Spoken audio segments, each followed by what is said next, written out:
মহান আল্লাহ তাআলার কি অপরূপ সৃষ্টি। এখন ভোর 4:45 বাজে।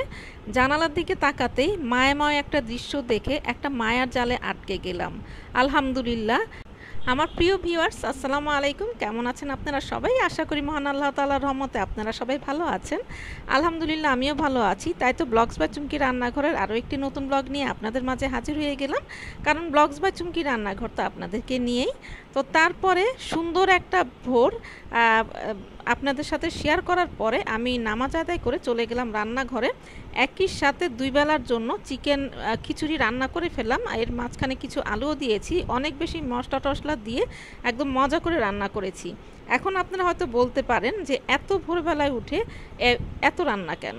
তো গতকালকে মানে আজকে রোববার, গতকাল শনিবার ছিল, তো তিতাস গ্যাস থেকে বলে দিয়েছিল যে 9টা থেকে রাত 12টা পর্যন্ত গ্যাস থাকবে না। তো যার জন্য আমার এই প্রস্তুতি। তো তারপর যেহেতু রান্নাবান্না নেই, অলরেডি সবাই স্কুল কলেজে চলে গিয়েছে, তো খালাকে বললাম যে আমার যে এই ডেজার্ট ট্রেটা সেটা মানে আমি এখানে দিয়ে আসলাম বেসিনে। তো খালাকে বলেছিলাম যে একটু ভিজিয়ে দিতে।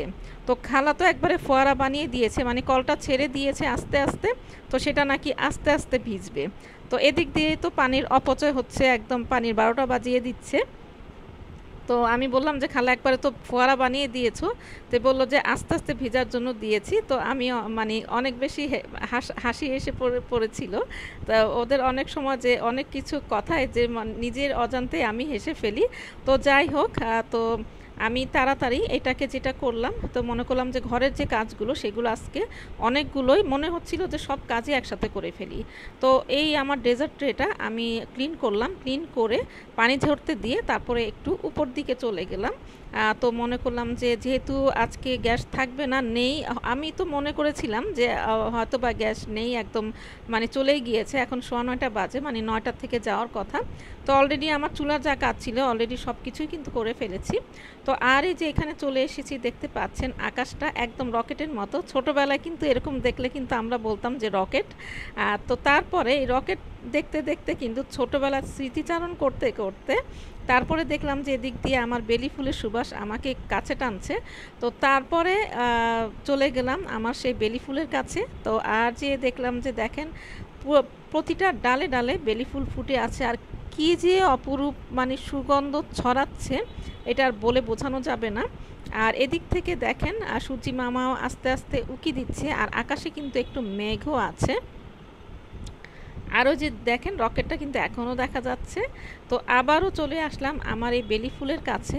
আর এত মানে এটা কিন্তু দেশি বেলি ফুল, যেগুলো হাইব্রিডের মানে বেলি ফুল, ইন্ডিয়ান বেলি ফুল, সেটা কিন্তু এতটা সুগন্ধ ছড়ায় না।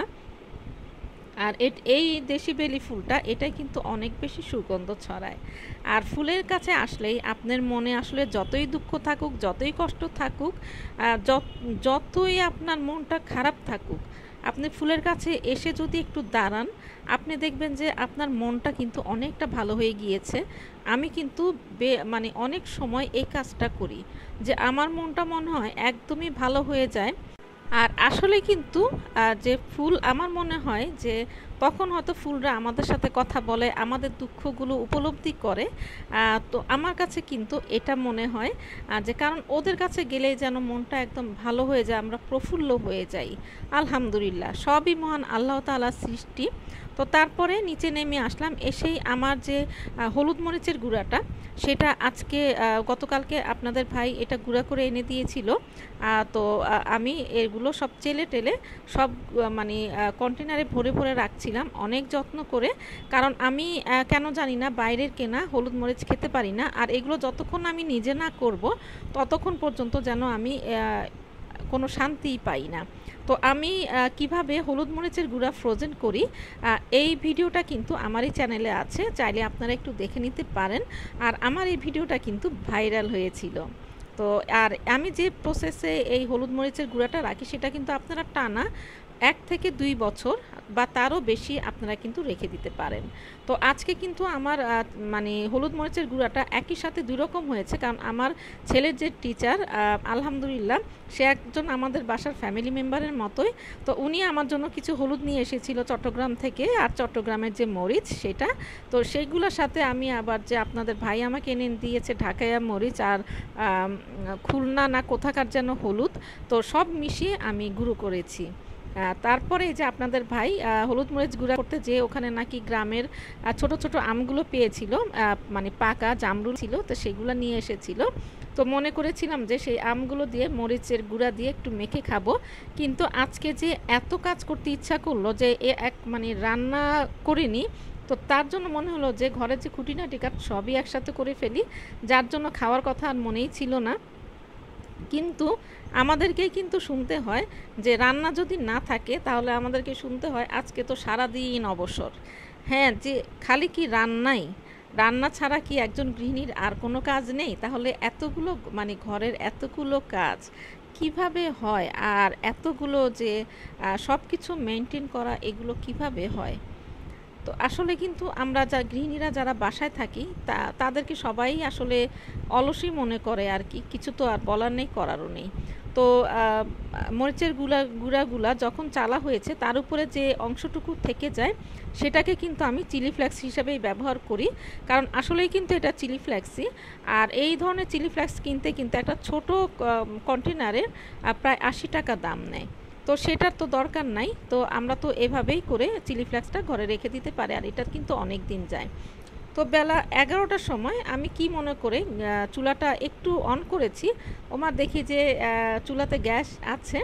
তাড়াতাড়ি যেটা করলাম, মনে করলাম যে আমার যে টাওয়ালগুলো হাত মোছা বা রান্নাঘরে যে টাওয়ালগুলো সেগুলো তাড়াতাড়ি সেদ্ধ করে ফেলি।